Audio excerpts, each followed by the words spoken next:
สบายดีทุกคนมื้อนี้สิมาเราเรื่องเกี่ยวกับชีวิตในช่วงวันบุญฮอเขาประรับลิ้นหรือว่าวันศีลลับที่มีชายผู้หนึ่งเราได้ยินเสียงคนเคาะประตูประมาณ 2-3 เทื่อแล้วว่าในช่วงบ่ายโมงของวันที่14เป็นมื้อเขาประรับลิ้นเป็นวันที่ทางพระพุทธศาสนาหรือเป็นประวัติความเป็นมาของอ่าที่คนลาวชาวพุทธหรือว่าคนทั่วโลกในในการเฮ็ดบุญฮอเขาประรับลิ้นหรือว่าเฮ็ดเขาฮออุทิศไปให้พวกเสียชีวิตหรือว่าพ่อแม่ปู่ย่าตายายหรือว่าตัวเนี้ยหลายๆคนที่เสียชีวิตไปแล้วให้มารับเอาของกินหรือว่าสิ่งที่ลูกหลานได้อุทิศให้หรือว่าได้ย้ายให้แน่นั้นก็คือบ่ว่าจะเป็นเปรตสัตว์นรกสัตว์ต่างๆที่โรงพยาบาลหรือว่าหยังต่างๆเพิ่นจะปล่อยออกมาในช่วงของเขาประรับลิ้นหรือว่าจะเป็นเขาสลากเนาะในต้น2 เดือนหลักๆนี่เนาะชายผู้นั้นได้ยินว่าเขามาขอประตูประมาณ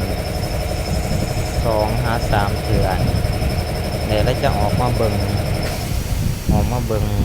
แล้วก็นั่งคิงแล้วก็ห่างกายแล้วก็รู้สึกว่าคิงไปเบิดนะห่างกายก็แบบเป็นตะยะนะความหมายว่าม้าก็ยังย่านความหมายม้าก็ยังย่านม้าก็ยังบ่สามารถออกไปฮ้อนไปเห่ามีแต่หมูอยู่ในโต๊ะบนนั้นโต๊ะบน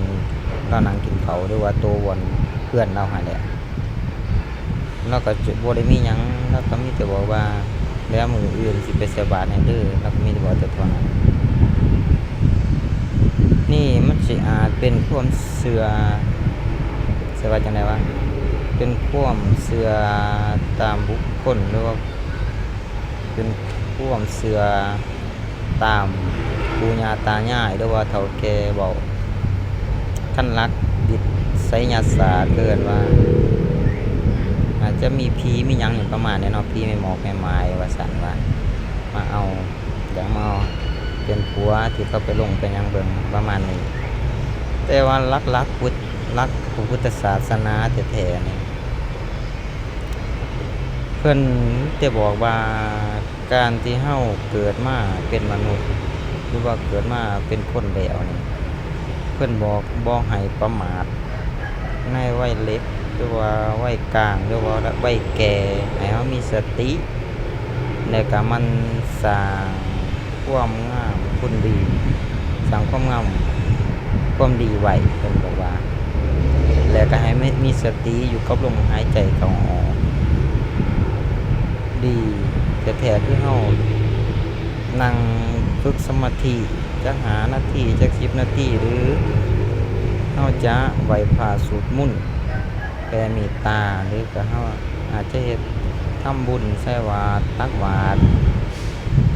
ในทุกๆวัยเฮาบ่ต้องประมาทถ้าเฮาบ่ประมาทแล้วถ้าเฮาเอาจิตมาใส่กับเนื้อกับตนแล้วบ่มีหยังสิมาเกิดกับเฮาได้บ่มีหยังสิสามารถทำลายเฮาได้ถ้าหากจิตเฮาไปอยู่กับเนื้อกับตนหรือว่าจิตเฮาไปอยู่อันใหม่แล้วอันนี้มันจะเกิดขึ้นทุกอย่าง